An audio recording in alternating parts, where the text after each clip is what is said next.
Bismillahirrahmanirrahim. Bismillahirrahmanirrahim. Alhamdulillahirabbil alamin wassalatu wassalamu ala asyrafil anbiya'i wal mursalin wa ala alihi wa ashabihi ajma'in. Allahumma rabbi shrah li sadri wa yassir li amri wa hlul 'uqdatam min lisani yafqahu qawli wa la hawla wa la quwwata illa billahil 'aliyyil 'azim. Allahumma la sahla illa ma ja'altahu sahla wa anta taj'alul husna in syi'ta sahla rabbi yassir wa la tu'assir wa atmim bil khair amma ba'd. Sebelum kita masuk kepada pengajian kita pada malam ini, iaitu hadis yang diriwayatkan oleh Imam Abu Daud di dalam sunannya, semalam ada dua soalan dikemukakan untuk saya jawab pada malam ini. Yang pertama, semalam saya sebut tentang Allah Ta'ala duduk di atas arash. Jadi selepas pengajian tu ada orang jumpa saya, Allah Ta'ala dia berada ke duduk? Selalu dah dalam kuliah kita, khususnya kuliah yang berkaitan dengan akidah, walaupun disebut duduk, bukan maksud duduk macam kita ni. Macam kita orang Arab tanya, aina taskun? Kamu tinggal di mana? Kalau kita terjemah bahasa Melayu, kamu duduk di mana? Duduk di situ bukan duduk macam ni. Duduk dengan makna tinggal ataupun berada. Jadi jawapan yang selalu kita sebut dan selalu kita ulang, Allah Ta'ala kalau orang sebut duduk pun bukan duduk macam kita ni.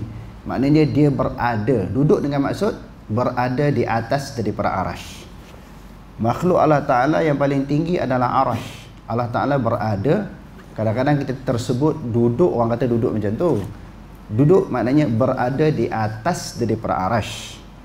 Adakah tidak menjisimkan Allah?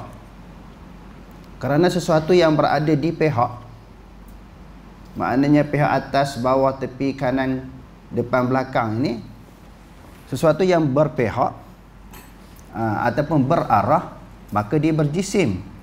Itu fahaman siapa dia tu? Fahaman daripada pemikiran falsafah. Mereka faham macam tu lah. Ada pun akidah salah tu, bila Allah Ta'ala kata atas lah. Bukan makna sebut atas tu kita nak mengatakan Allah Subhanahu Wa Ta'ala itu berjisim. Banyak dah bukti-bukti yang kita ketengahkan, yang kita utarakan tentang Allah Subhanahu Wa Ta'ala berada di atas di arash.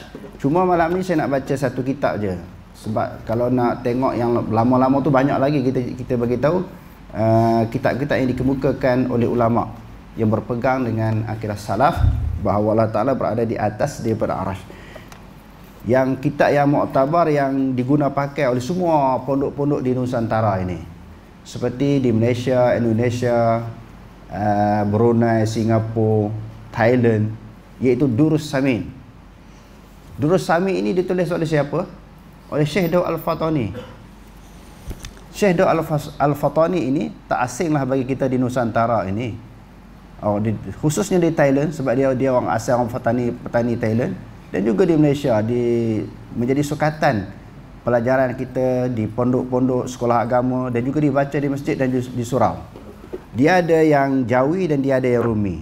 Pada malam ni saya bawa yang Rumi. Yang Jawi ada di belakang tu, siapa-siapa yang nak. Durus Sami yang dikarang oleh Al-Alim Al-Lama Al-Arif Ar-Rabbani Syekh Daud bin Syekh Abdullah Al-Fatani.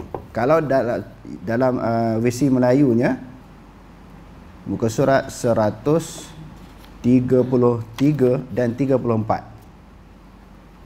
133, 34 dan 35 dalam kitab Durus Samin.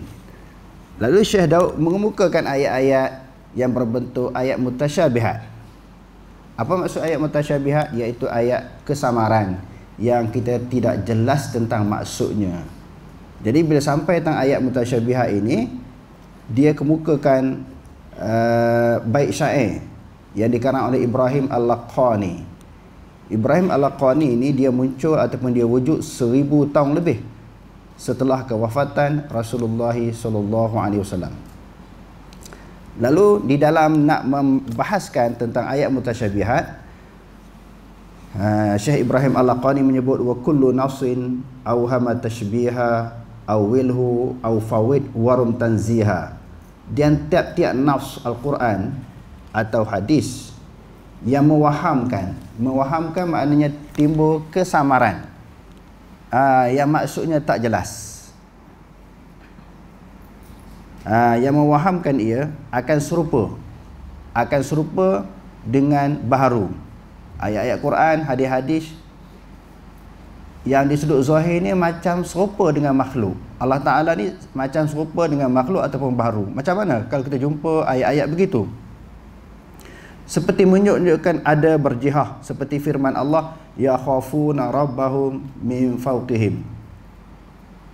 Takut mereka itu akan Tuhan mereka itu daripada atas mereka itu. Maknanya atas pihak.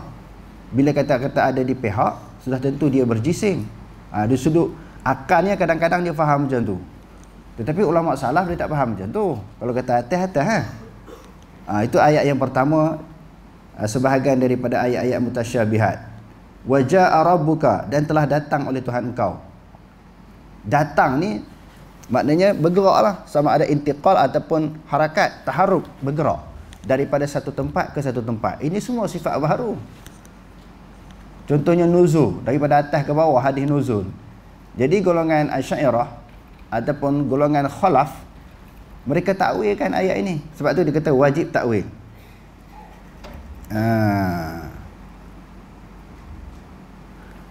Tadi maknanya takut kepada Allah daripada pihak atas. Ini jaa rabbuka wa jaa rabbuka, telah datanglah oleh Tuhanmu. Maka adalah ayat ini menunjukkan berjisim, kerana datang tiada dikatakan melainkan ada jisim. Kalau berjisim baru datang. Demikian lagi seperti disebut pada hadis, seperti sabda Nabi SAW, innallaha khalaqa Adam ala suratih, bahawasanya ia menjadikan Adam atas rupanya. Maka adalah hadis ini menunjukkan adalah bagi Allahnya rupa dan menunjukkan beranggota. Dalam hadis ada rupa menunjukkan beranggota, seperti firman Allah, wa yabqa wajhu rabbika, dan yang tinggal itu wajah Tuhanmu. Allah Ta'ala ada wajah pula. Wajah ni baharu. Jadi Allah Ta'ala ni mukhalafatuhu ta'ala lil hawadis laisa kamitslihi syai'. Yadullahi fawqa aydihim, dan tangan Allah Ta'ala di atas tangan mereka itu. Maka adalah dua ayat ini menunjukkan beranggota. Muka, anggota muka. Tangan, anggota tangan. Kalau pegang zahir macam tu lah maksudnya. Maka mazhab khalaf wajib kita takwilkan. Itulah takwil, ditakwilkan. Yakni ditanggungkan atas menyalahi zahir. Tak boleh pegang zahir. Dia mesti kita pegang secara takwil. Maka ditakwilkan di atas ketinggian dan atas kebesaran, bukan di atas dua tempatnya. Bukan tempat. Dan ditakwilkan datang itu datang pesuruhnya yang membawa azab ataupun membawa rahmat ataupun membawa pahala, malaikat. Wajah rabbuka tu datang, bukan datang Tuhan engkau, datang pesuruh Tuhan engkau, iaitu malaikat, sama ada dia bawa rahmat ataupun dia bawa azab. Dan dikehendaki dengan rupa itu di atas sifatnya, dan muka itu zat. Muka itu maknanya diri Allah Ta'ala. Wajhu rabbika maknanya zat Tuhan engkau. Dan tangan itu kudratnya. Tangan itu bukan anggota tangan. Kudrat. Apa makna kudrat? Kuasa. Yadullahi fawqa aydihim. Kuasa Allah Ta'ala di atas kuasa-kuasa mereka. Jadi demikian ditakwilkan tiap-tiap ayat atau hadis yang memberi waham. Memberi waham, memberi kesamaran. Tak jelas. Tak jelas. Ayat yang tak jelas di sudut kefahamannya, yang memberi kesamaran. Kesamaran dengan sifat makhluk. Akan menyerupai baharu. Tangan, muka berada di atas, itu memberi waham bagi pegangan ulama khalaf. Ataupun petolongnya dan ilmunya, seperti firmannya, fa'ainama tuwallu fasamma wajhullah. Maka kemanapun kamu menghadap, disitulah wajah Allah. Sebenarnya kalau kita belajar dalam kitab tafsir, ulama-ulama tafsir menjelaskan, di mana saja kamu menghadap, disitulah wajah kiblat Allah. Bukan muka Allah, wajah kiblat Allah. Jadi sebab itu ayat-ayat Quran dan juga hadis-hadis Nabi kita tak boleh faham sendiri, melainkan sebagaimana yang dihuraikan oleh Nabi sendiri ataupun ditafsirkan oleh ulama-ulama salaf. Itu lebih tepat. Dan juga ulama-ulama khalaf pun boleh kita pakai. Ayat yang berikutnya, wa huwa ma'akum aina ma kuntum, dan dia bersama kamu di mana sahaja kamu berada. Ini mazhab yang mu'tamad, mazhab halaf. Mazhab khalaf ni mazhab yang dipegang. Sebahagian ulama pegang macam tu lah, pegang dengan takwil. Adapun mazhab salaf, itu adalah mereka itu tafwid, menyerah ilmu itu kepada Allah, dan wajib kita i'tiqadkan seperti barang yang ada pada zahir. Salah kata boleh pegang zahir. Macam mana orang pondok, orang Asy'ariyah, Aswaja kata tak boleh pegang zahir. Salah memang pegang zahir. Cuma mereka keliru di dalam maksud tafwid.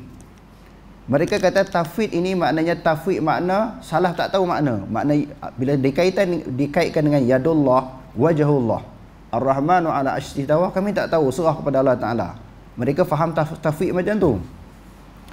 Bila kita buat kajian terhadap pegangan ulama-ulama salaf, boleh baca dalam banyak kitab. Di antaranya di dalam kitab Al-Ghindiyah di Talibil Haqqi wad Din yang dikarang oleh Syekh Abdul Qadir Al-Jailani. Dia tu ulama tasawuf besar. Saya pernah banyak kali dah tunjuk dalam pengajian kita tu. Malam ni kita nak ringkas-ringkas sebab banyak kali kita dah ulang. Dia seorang tasawuf besar, diterima oleh semua orang. Orang Salafi terima, orang Khalaf pondok semua terima. Tetapi dia akidah dia orang tak tahu. Syekh Abdul Qadir ini, Syekh Abdul Qadir berpegang kepada akidah salaf. Disebut di dalam kitab dia bahawa yang tafwid itu adalah tafwid kafiat. Bukan tafwid makna tangan tak tahu, kan? Tangan tahu, kami tahu tangan apa makna tangan. Tetapi tangan yang tak sama dengan tangan baharu. Sebab itu di dalam kitab Al-Ghuniyah juga menyebut semua kitab-kitab samawi yang diturunkan oleh Allah Ta'ala daripada langit, Taurat, Injil, Zabur, Quran, semua mengatakan Allah Ta'ala atas arasy. Dan juga semua rasul-rasul yang diutuskan oleh Allah, semua berpegang Allah Ta'ala di atas daripada arasy. Kalau nak kata sesat tuan-tuan, Syekh Abdul Qadir sesat. Dia dengan tegas dan jelasnya dia kata Allah Ta'ala atas arasy, ini pegangan semua rasul-rasul dan pegangan semua kitab yang diturunkan oleh Allah. Dalam kitab itu menyebut bahawa tauhid di situ kafiat. Terima Allah Ta'ala ada tangan, tetapi tak tahu bagaimana kafiat tangan, kafiat muka, kafiat mata. Dia kata menyerah ilmu itu kepada Allah dan wajib kita i'tikad seperti barang yang ada pada zahir katanya. Dan pada hakikat kita jauhkan segala kekurangan. Maknanya jauhkan segala kekurangan bagi Allah Ta'ala. Sebutlah kalau tangan tak sama, muka tak sama, mata tak sama, istawa atas arasy pun tak sama. Dan seperti kata Imam Malik, dia menakalkan pendapat Imam Malik, Syekh Daud Fatani ini. Kami ketahui erti di atas, tetapi tiada kami ketahui hakikatnya. Kami tahu Allah Ta'ala berada di atas. Allah Ta'ala berada di atas, kami tahu. Tetapi bagaimana di atas, beradanya Allah Ta'ala di atas, yang tu kami tak tahu. Itu kafiat. Makna atas kami tahu. Sebab itu semalam kita sebut kan, bila orang tanya Imam Malik di dalam satu majlis ilmu, dia kata istawa Ar-Rahmanu ala arsy istawa. Kaifa istawa? Bagaimana Allah Ta'ala istiwa di atas arasy? Soalan kepada Imam Malik, kaifa? Bukan dia kata ma maknal istiwa. Jelas. Tapi kita tak mengkaji, kita tak tahu. Soalan yang aku kemukakan kepada Imam Malik, kaifa istawa? Bukan ma makna istawa. Bukan makna istawa. Makna tahu Allah Ta'ala berada di atas arasy. Tapi kafiat. Kafiat itu untuk makhluk. Kafiat ni bagaimana. Yang tu untuk makhluk. Itu tidak dikatakan bagi Allah begitu. Kami ketahui erti di atas, tetapi tiada kami ketahui hakikatnya. Seperti kita kata Allah di atas. Takkan Syekh Abdul Qadir Pemujassimah? Takkan Syekh ni Daud Fatani Pemujassimah? Dia kata kami tahu seperti kata Allah Ta'ala di atas, tetapi tiada seperti di atas segala yang baharu. Dia sebut juga Allah Ta'ala di atas. Dan Allah Ta'ala bertangan. Boleh sebut Allah Ta'ala bertangan, tetapi bukan dengan makna anggota tangan, sifat tangan. Sebagaimana sifat mendengar, sifat melihat, sifat berkata-kata, Allah Ta'ala ada sifat tangan. Sifat tangan apa dia? Memberi dan menahan. Allah yarzuqu man yasha'u bighairi hisab. Allah Taala memberi rezeki kepada sesiapa yang dikehendaki dengan tidak boleh dihitung. Maknanya sifat tangan apa dia? Memberi, menahan. Wallahu yaqbidu wa yabsut. Allah Taala menggenggam, maknanya menghalang rezeki manusia dan memberi, mengurniakan rezeki kepada manusia. Itu sifat tangan, bukan anggota tangan. Saya dah ulang ni beratus kali sebab buat live ni orang akan potong. Ustaz Qurazi kata Allah Taala ada tangan, dia ni mujassimah, dia ni sesat. Banyak kita duk tengok orang buat TikTok pun ada, tengok dalam Facebook, dalam YouTube dia kata saya ni kafir. Tak apalah, insya-Allah boleh pahala banyak kat saya dengan dikutuk macam tu. Kita nak terang lagi, kita tak katalah Ta'ala tu berjisim. Kita tak katalah Ta'ala tu sama dengan makhluk. Kita kata sebagaimana yang dikatakan dalam Al-Quran. Kita kata sebagaimana yang dikatakan di dalam hadis. Sebab Allah Ta'ala kata fala tatribu lillahil amsal. Jangan kamu bandingkan Allah Ta'ala dengan sesuatu. Maksudnya bila kita kata sebagaimana yang dikatakan oleh Allah Ta'ala dalam Quran dan disebut oleh Nabi di dalam hadis, Allah Ta'ala di atas arah, Allah Ta'ala bertangan. Kita kata sebagaimana yang dikatakan oleh Allah. Kita sebut sebagaimana yang disebut oleh Rasul. Sekadar tu je. Macam mana mari mujassimah pula? Dia kata tetapi tiada seperti di atas segala yang baharu. Sebab itu orang kita bila dia mengaji tauhid ni mengaji cepat 20 lah kan. Sudut umumnya orang faham tauhid ni cepat 20.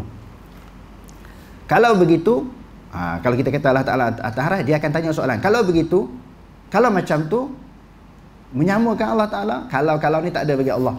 Atas-atas, dia sebut macam tu. Tak ada kalau-kalau. Tak layak kita nak kemukakan soalan kalau.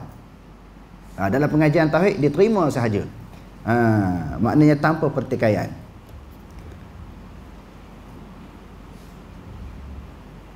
Dan Allah Ta'ala bertangan, tiada seperti segala tangan yang baharu. Dan Allah bermuka, tiada seperti segala muka yang baharu. Maka hakikatnya yang mengetahui kehendaknya, hakikatnya Allah Ta'ala saja yang tahu. Nampak? Dan wajib di atas kita tanzihkan. Apa makna tanzih? Menyucikan Allah Ta'ala daripada bersifat dengan sifat makhluk ataupun sifat baharu. Tak sama sekali-kali. Tanzihkan menyerupai dengan baharu pada hakikatnya. Maka tiada mengapa muafakat pada nama. Jelas. Muafakat pada nama. Manusia ada tangan, Allah Ta'ala ada tangan. Manusia ada mata, Allah Ta'ala ada mata. Manusia ada muka, Allah Ta'ala ada muka. Tapi sifat muka, maknanya muafakat, bersesuaian, sama pada makna. Allah Ta'ala tangan, disebut tangan, manusia pun ada tangan. Pada nama tak apa, tapi di sudut hakikat tak sama. Sebut pada nama tak apa. Dia kata, maka tiada mengapa muafakat, maknanya bersesuaian pada nama. Inilah mazhab salah. Bukan Wahabi. Dia kata inilah mazhab salah radhiyallahu anhum. Maka adalah dua tarik daripada Ahlus Sunnah wal Jamaah. Maknanya hak kholah takwil tadi pun Ahlus Sunnah wal Jamaah. Hak tak takwil pegang zahir, pertamanya dia memang salaf dan dia juga adalah Ahlus Sunnah wal Jamaah yang berpegang secara zahir. Orang pondok ni mengajilah kitab ni. Balik ni mutalaah, rasa orang pondok ada kitab-kitab Durus Sami ni. Suruh dia mengaji balik. Cepat-cepat sangat nak tuduh orang sesat, mujassimah, musyabbihah, kafir, Wahabi. Sedangkan kitab pondok sendiri pun cerita macam tu. Soalan yang kedua, benda tu berulang tapi sahabat dalam Facebook, dalam ruangan komen tu dia minta turun terangkan juga sebab saya ni ketinggalan, dia kata. Tertinggal kereta api. Betul tak apa dia, Abu Hasan Al-Asy'ari dia kembali kepada akidah salah? Memang betul, dibuktikan dengan hujah-hujah yang begitu kukuh. Di antaranya di dalam kitab Al-Ibanah an Usulid Diyanah. Di antara kitab yang terakhir yang ditulis oleh Abu Hasan Al-Asy'ari secara jelas, dia cetakan pelbagai cetakan. Kalau kitab saya ni muka surat 53, wa jumlatu qaulina tu. Dia sebut 1, 2, 3 kan. Anna nuqirru billahi wa malaikatihi wa kutubihi wa rusulihi wa ma jaa min indillah wa ma rawahu thiqatu an Rasulillah sallallahu alaihi wasallam la naruddu min dzalika syai'an. Kami mengakui yakni beriman dengan Allah, malaikat, kitabnya, rasul-rasulnya dan sesuatu yang datang daripada Allah, iaitu Quran lah, dan apa yang diriwayatkan oleh perawi-perawi siqah daripada Rasulullah sallallahu alaihi wasallam kami tak akan tolak. Itu Abu Hasan Asy'ari kata. Wa anna Allah azza wa jalla ilahun wahidun la ilaha illahu fardun samadun lam yattakhidh sahibatan wala walada. Allah Ta'ala itu dia kata esa, tidak ada Tuhan melainkan dia, tempat bergantung, dia tidak mempunyai anak, tidak mengambil sahabat dan juga tidak mempunyai anak. Wa anna Muhammadan abduhu wa rasuluh. Nabi Muhammad itu adalah hambanya, pesuruhnya. Arsalahu bil huda wa dinil haq. Allah Ta'ala utuskan Nabi Muhammad itu dengan membawa petunjuk dan juga kebenaran, agama yang benar. Wa annal jannata haqqun wan nar haqqun, dan sesungguhnya syurga itu benar dan juga neraka itu benar. Wa anna sa'ata atiyatun la raiba fiha, sesungguhnya kiamat itu pasti datang, tidak ada keraguan padanya. Wa anna Allaha yab'atsu man fil qubur, dan Allah Ta'ala akan membangkitkan orang-orang yang berada di dalam kubur. Yang keenam dia kata wa anna Allaha istawa ala arsyihi kama qala ar-rahmanu ala arsy istawa. Dia sebut yang keenam bahawa kami beriman Allah Ta'ala istiwa di atas arsy sebagaimana firman Allah Ta'ala ar-rahmanu ala arsy istawa. Yang ketujuh wa anna lahu wajhan bila kaifin kama qala, Allah Ta'ala ada wajah dengan tidak ada kaifiat sebagaimana firman Allah wa yabqa wajhu rabbika dzul jalali wal ikram. Yang ke-8 wa anna lahu yadaini bila kaifin, Allah Ta'ala ada dua tangan dengan tidak ada kaifiat. Khalaqtu bi yadayya. Ini disebut di dalam Al-Ibanah an Usulid Diyanah. Cuma kita ini menjadi perbahasan yang dikemukakan oleh para ulama. Sebahagian ulama dia kata ini maknanya dah berlaku tahrif, penyelewengan.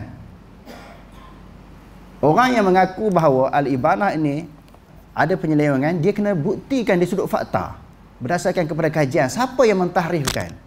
Sampai sekarang ni orang tak boleh buktikan siapa mentahrifkan kita ini.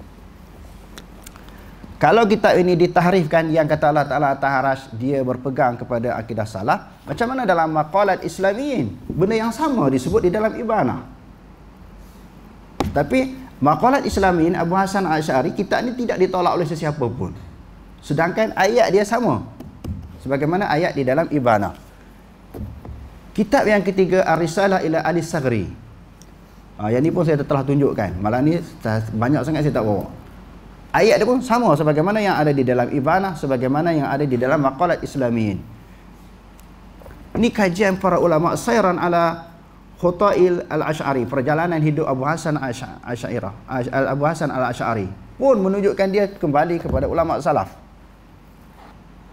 Di dalam Ma'arijul Qabul dia telah kembali kepada mazhab salaf.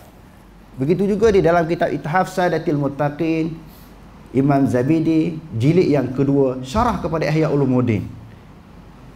Dia menakalkan pendapat Ibnu Katsir, 3 marhalah perjalanan Abu Hasan Al-Asy'ari. Malah ni saya rekah-rekahkan. Sebelum ni saya cerita panjang sebab kita nak mengaji Abu Daud ni takut tak sempat. Syekh Zabidi dia memetik pendapat Ibnu Katsir yang Ibnu Katsir ambil sebut di dalam kitab Bidayah wan Nihayah daripada Mu'tazilah. Lepas tu dia masuk kepada marhalah yang kedua, terima sebahagian sifat Allah tidak ditakwilkan, sifat Allah sebahagiannya tidak ditakwilkan. Macam sifat sama' bahasa kalam tak takwil. Kalau sifat mata, tangan, wajah dan sebagainya dia takwil. Marhalah yang ketiga dia berpegang sebagaimana yang dipegang oleh ulama-ulama salaf. Cukup banyak bukti. Dan Ustaz Yusuf Qaradawi menyebut di dalam kitabnya fusulun fil aqidah bainas salaf wal khalaf. Apa yang saya dah sebut. Yang keseterusnya Abu Hasan Al-Asy'ari fi tauhid sifat. Yang keseterusnya fusulun fil aqidah bainal khalaf was salaf yang ditulis oleh Dr. Yusuf Al-Qaradawi. Saya tak baca, saya tunjuk dalam muka surat yang keberapa. Muka surat 138.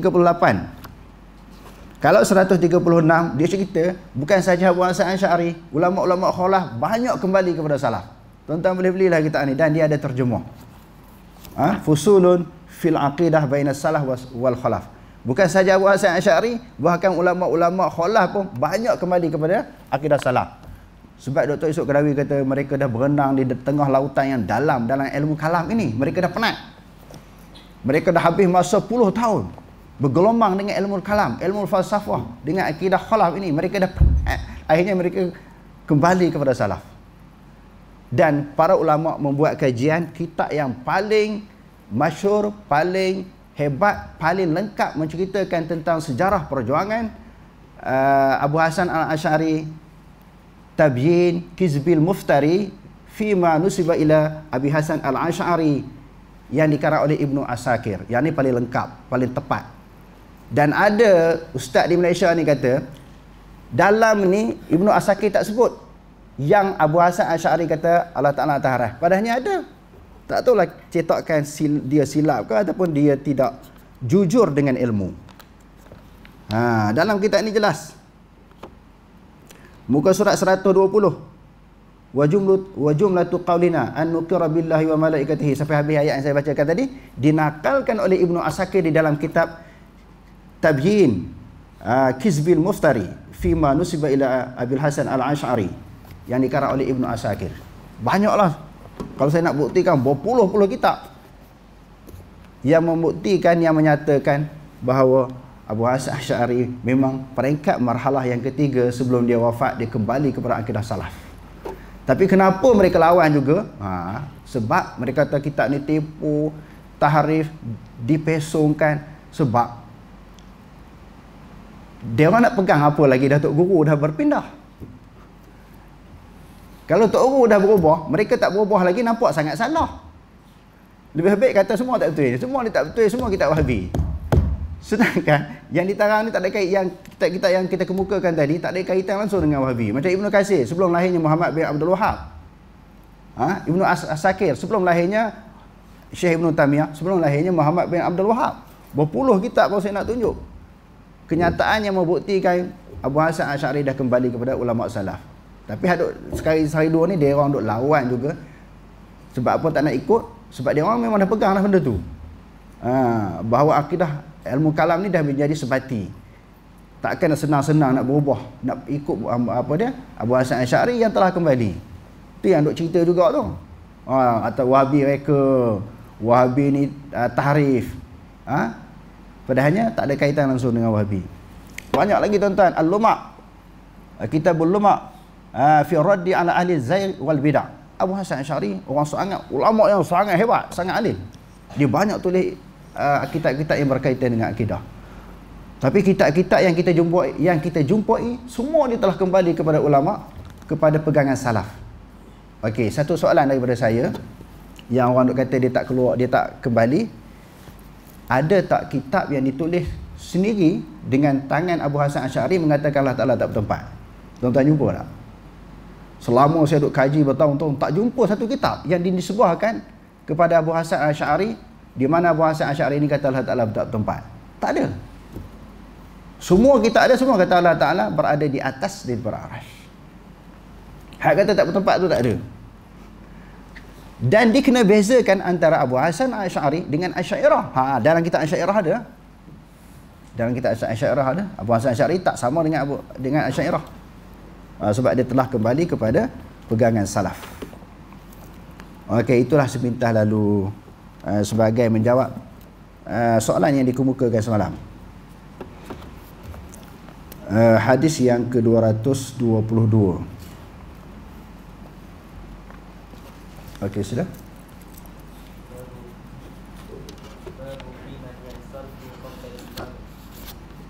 حدثنا محمد بن الحداء حدثنا حفص بن غبير برمي حدثنا زائدة عن المختار بن كلثوم عن أنس أن النبي صلى الله عليه وسلم حضهم على الصلاة ونهاهم أن ينصرفوا قبل انصرافه من الصلاة.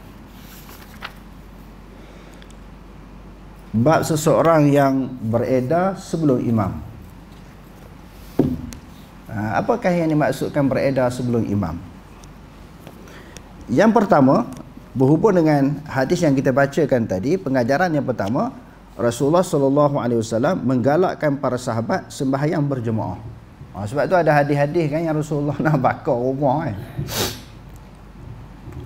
Rasulullah teringin, dia kata aku nak lantik seorang imam. Jadi imam, aku ni nak pergi ronda kampung-kampung. Mana-mana orang yang tak sembahyang Jumaat, aku nak bakar rumah dia. Menunjukkan bahawa meninggalkan sembahyang Jumaat ni satu kesalahan besar. Sebab itu sebagian ulama kata fardu ain. Walaupun di dalam kitab mazhab kita kata fardu kifayah. Betul jugalah. Bagi ulama yang kata fardu ain sembahyang Jumaat ni, di antaranya hadis yang Rasulullah nak bakar rumah. Dan hadis yang Rasulullah kata kepada siapa? Abdullah ibnu Ummi Maktum. Wahai Rasulullah, aku tidak ada orang yang nak bawa aku pergi ke masjid. Hal alayya uzrun. Bila kedengaran azan aku tak boleh pergi masjid. Tak ada orang nak pimpin aku pergi masjid. Adakah bagi aku keuzuran? Aku tinggal sembahyang Jumaat. Walaka uzrun. Kamu diberi keuzuran. Setelah dia berpaling, Rasulullah panggil dia balik. Boleh tak kalau kamu ikat tali daripada rumah kamu sampai ke masjid? Kamu pegang melalui tali itu pergi masjid. Jadi Rasulullah kata sebenarnya tak boleh juga, walaupun dalam keadaan buta. Jadi maknanya orang buta pun tak diberi keuzuran kalau sekiranya dia ada kemampuan untuk datang ke masjid menunaikan sembahyang berjemaah. Jadi sebagian ulama letakkan fardu ain. Jadi Imam Syafi'i dia jawab balik ulama-ulama Syafi'i. Sebab tu Imam Syafi'i pegang fardu kifayah. Rasulullah yang nak bakar rumah tu tadi, dia bakar ke tak bakar? Tak bakar. Yang dia nak bakar pula adalah rumah orang munafik. Tu munasabah bukan rumah orang Islam. Bukan rumah orang Islam. Sebab tu dalam mazhab kita Syafi'i dia letakkan fardu kifayah. Yang kedua, keluar dari sembahyang sebelum salam. Itu yang dimasukkan keluar dari sembahyang tu maknanya sebelum salam. Sebelum imam salam, tiba-tiba dia dah bagi salam. Tak boleh, mestilah dia kena bagi salam selepas imam memberi salam. Kerana ada hadis-hadis yang sahih menyebut, di antaranya hadis yang diriwayatkan oleh Imam Bukhari, ju'ilal imamu liyutamma bihi. Dijadikan imam untuk diikuti. Fa idza kabbara fakabbiru. Bila imam telah bertakbir, barulah makmum takbir. Begitu juga fa idza raka'a farka'u. Imam telah raka'a, baru makmum raka'a. Dan begitulah seterusnya, bermula daripada takbir sampai bagi salam. Maksudnya selama mana imam tak bagi salam lagi, makmum jangan bagi salam. Kalau bagi salam, dia mendahului imam. Jadi maksud yang pertama di sini, jangan bagi salam sebelum imam memberi salam. Atau keluar daripada masjid sebelum imam keluar.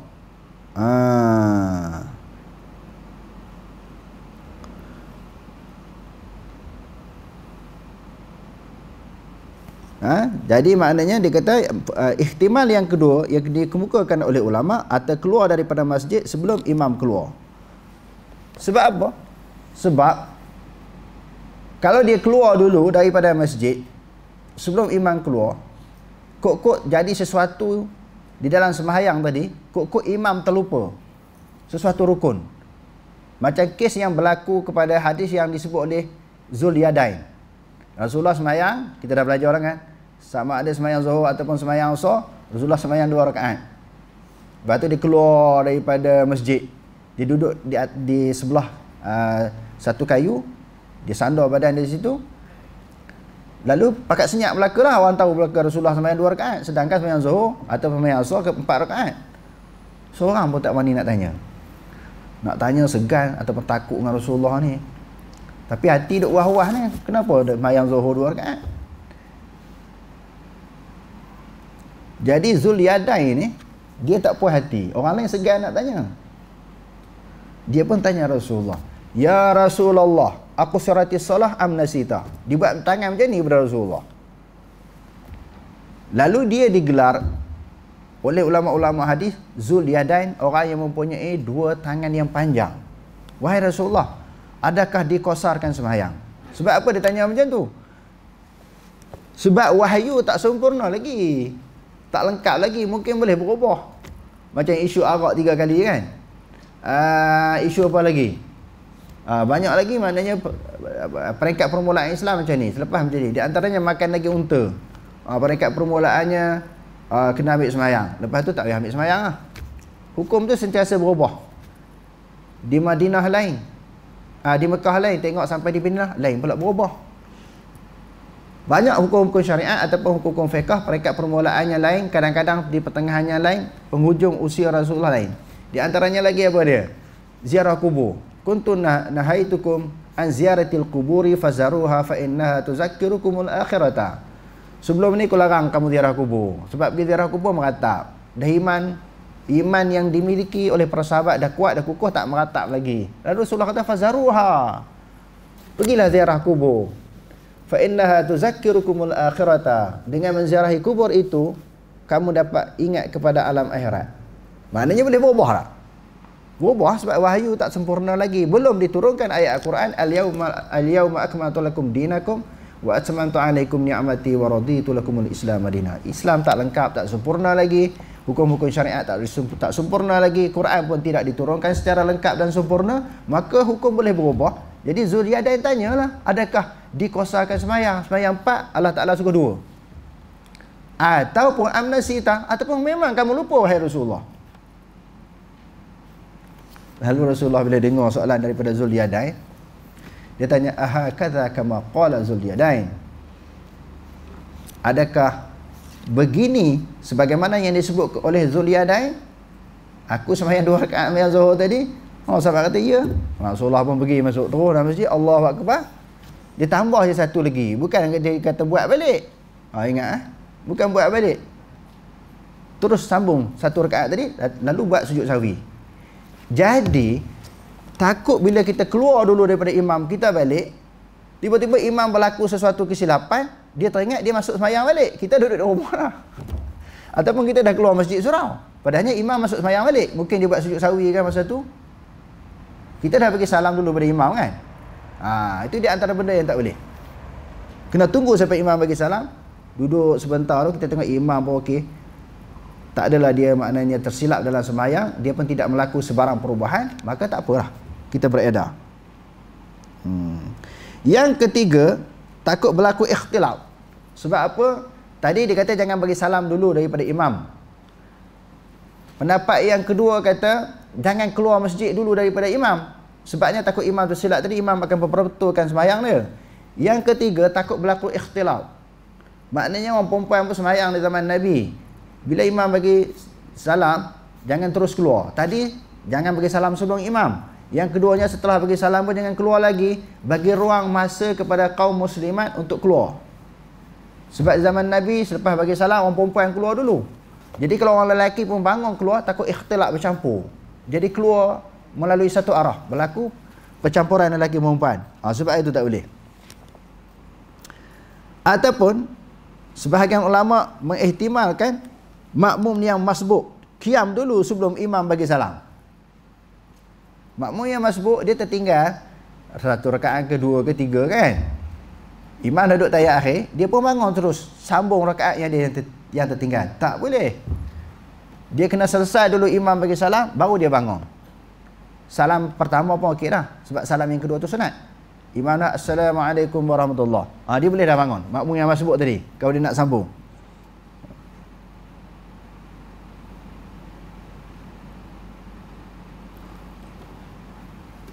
Okey. Yang kelima tadi, yang imam masuk balik sekiranya tidak berlaku penceraian yang panjang. Yang Rasulullah ni sekejap je. Dia tanya betul tak Zulyadain kata macam tu. Dia tunggu masuk sembahyang, bukan duk sembang lama, balik makan nasi dulu, minum teh dulu, dah lama baru teringat.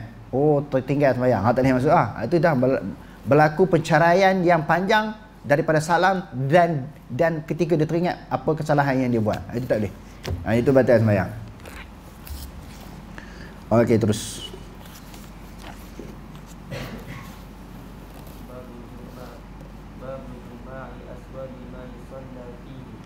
Bab berhubung dengan mengumpulkan pakaian, sesuatu yang disembahyang dengannya. Jadi sini hadis yang kita akan baca ini nak memberi isyarat bahawa sembahyang ini sehelai pakaian pun boleh ataupun dihimpun dengan beberapa pakaian. Kerana di zaman Nabi SAW, peringkat permulaannya, sebahagian daripada sahabat sembahyang melalui sehelai kain. Macam kain selimut tu. Kain selimut ataupun kain basahan. Selai lah, tapi panjang. Mereka lilit badan mereka, lepas tu mereka selempangkan. Hujung kanan selit di teluah celah kiri, yang hujung kiri selit belah kanan. Selai kain. Tak ada dua kain. Oh, zaman dulu susah. Jadi asalkan menutup aurat maka sah sembahyang. Asalkan menutup aurat sah sembahyang. Dan ada sebahagian daripada sahabat, sebahagian kecil yang ada dua helai pakaian. Satu tutup bahagian pusat ke bawah. Selai lagi tutup bahagian dada. Bahagian dada dengan bau. Maknanya dua helai. Jadi sebahagian besarnya memang satu helai. Jadi maknanya walaupun satu helai, sehelai pakaian asalkan menutup aurat maka sah sembahyang. Okey, terus. حدثنا القعنبي عن مالك عن ابن شهاب عن سعيد بن المسيب عن ابي هريره ان رسول الله صلى الله عليه وسلم. Said, dulu Dr. Sofi pernah baca sini kan? Dia jadi mukri. Masa saya mengajar, Dr. Sofi yang baca. Jadi dia pun ada sebut kadang-kadang dia baca Musayyib kerana dua-dua boleh. Kita boleh baca Sa'id ibni Musayyib ataupun Musayyab. Di sudut bacaannya harus. Okey, terus. Su'ila 'anis salati fi saubin wahid. Daripada Imam Abu Daud dengan sanadnya daripada Abi Hurairah radhiyallahu an bahwasanya Rasulullah sallallahu alaihi wasallam ditanya tentang sehelai pakaian. Sehelai pakaian ni untuk menunaikan sembahyang. Digunakan untuk menunaikan sembahyang. Okey, terus. Faqala an-nabiy sallallahu alaihi wasallam awali kullikum thawban. Lalu Nabi jawab bila sahabat tanya tadi kan tentang pakaian dalam sembahyang ni, Rasulullah kata, adakah setiap kamu mempunyai dua helai pakaian? Zaman dulu, adakah setiap orang ni ada dua helai pakaian? Jawapannya tak ada. Yang ni jawapan ini macam bentuk istifham. Sebenarnya dalam bentuk ikhbar. Istifham dengan makna ikhbar. Rasulullah bagi tahu bahawa bukan semua daripada kalangan sahabat memiliki dua helai pakaian. Kebanyakannya sehelai pakaian lah. Macam saya sebutkan tadi. Dia lilit-lilit badan dia tu, akhirnya dia selempang kat tengkuk. Asalkan menutup aurat maka sembahyang sah. Tengok tuan-tuan, sahabat-sahabat, pelajar-pelajar, sehelai pakaian sembahyang. Sembahyang kuat, tak tinggal sembahyang 5 waktu, sunat banyak. Kita ni berpuluh-puluh pakaian dalam hari tu penuh. Sembahyang hanya hak fardu je, tak puluh sembahyang. Dulu kadang-kadang bergilir dengan suami isteri nak sembahyang untuk menutup aurat. Susahnya peringkat permulaan. Kita banyak pakaian tapi kurang sembahyang. Mereka kurang pakaian tapi banyak sembahyang. Okey, terus. Haddatsana Musaddad, haddatsana Sufyan an Abi Bilal an al-A'raj an Abi Hurairah qala Rasulullah sallallahu alaihi wasallam la yusalli ahadukum fi as-sawb al-wahid laysa ala mankibayhi minhu shay'un. Imam Abu Daud dengan sanadnya daripada Abu Hurairah juga, dia kata Rasulullah sallallahu alaihi wasallam melarang seseorang sembahyang pada sehelai pakaian yang tidak ada di atas bahunya sesuatu. Maknanya dia pakai sehelai pakaian kalau dia ada kemampuan. Tetapi di atas bahu ni tak ada apa. Maknanya pusat ke bawah ya. Badan ni kosong lah. Badan ni maknanya terdedah. Sebab itu di dalam mazhab kita hukum dia makruh. Sah tak sembahyang? Sah. Menutup aurat tak? Menutup aurat. Cuma Rasulullah ajar tadi macam mana? Ajar tadi kalau sehelai, maknanya lilit juga sampai ke atas. Tutup juga bahagian atas ni. Bahagian dada, bahagian bawah ni tutup juga walaupun selai. Selai hukum dia harus. Tetapi kena tutup ke seluruh badan. Jangan dada badan kita terdedah. Okey, terus. Haddatsana Musaddad, haddatsana Yahya wa haddatsana Musaddad. Haddatsana Isma'il al-Ma'dan an Hisham bin Abi Abdillah an Yahya bin Abi Kathir an Ikrimah an Abi Hurairah qala Rasulullah sallallahu alaihi wasallam idza shalla ahadukum fi sawbin falyukhalif bi tarafayhi ala atiqayhi. Imam Abu Daud dengan sanadnya daripada Abu Hurairah juga, Rasulullah kata apabila salah seorang daripada kamu menunaikan sembahyang dengan menggunakan sehelai pakaian, hendak dia sempangkan. Tadi apa dia khilafkan? Kain satu tu bilik, maknanya dia sempangkan kain itu ke bahagian tekuk yang bahu yang kanan dan juga kiri. Jadi boleh dengan menggunakan satu pakaian tetapi menutup seluruh badan dia. Okey, terus. حدثنا قتيبة بن سعيد حدثنا الليث عن يحيى بن سعيد عن أبي أمامة بن سهل عن عمر بن أبي سلمة قال رأيت رسول الله صلى الله عليه وسلم يصلي في ثوب واحد ملتحفا مخالفا بين طرفين على منكبيه. Jadi Imam Abu Daud dengan sanadnya, Umar bin Abi Salamah kata, aku lihat sendiri Rasulullah SAW sembahyang pada sehelai pakaian. Lalu dia sempangkan sebagaimana yang kita sebutkan tadi. Hujung kain sebelah kanan dia selit sebelah bahu sebelah kiri, hujung kain sebelah kiri dia selit sebelah bahu yang sebelah kanan. Bukan kata Rasulullah kata boleh, dia sendiri buat macam tu. Okey, terus. حدثنا مسدد حدثنا ملازم بن عمرو الحنفي حدثنا عبد الله بن بدر عن قيس بن خلف عن أبيه قال قدمنا على نبي الله صلى الله عليه وسلم فجاء رجل فقال يا نبي الله ما ترى في الصلاة في الثوب الواحد.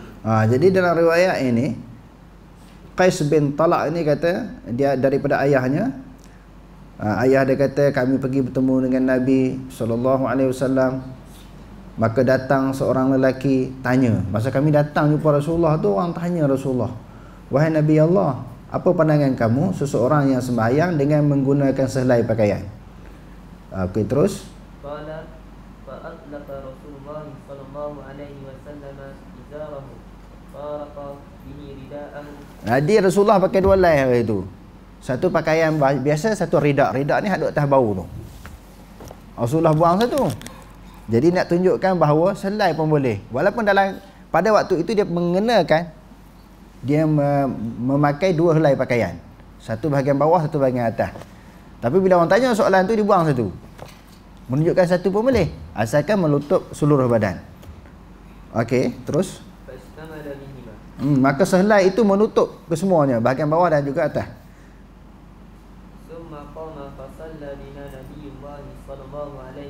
Lalu Rasulullah menunaikan sembahyang dengan menggunakan sehelai pakaian tadi.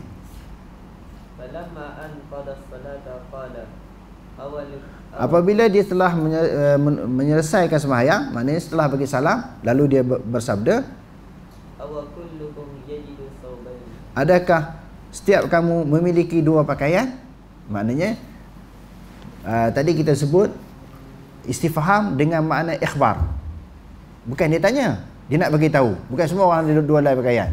Selai pun kebanyakan orang ada selai pakaian, tapi itulah kafiat cara menunaikan sembahyang dengan menggunakan selai pakaian, iaitu menutup seluruh badan. Wallahu a'lam. Aqulu qawli hadza wa astaghfirullahal azim wa lakum. Wassalamu alaikum warahmatullahi wabarakatuh.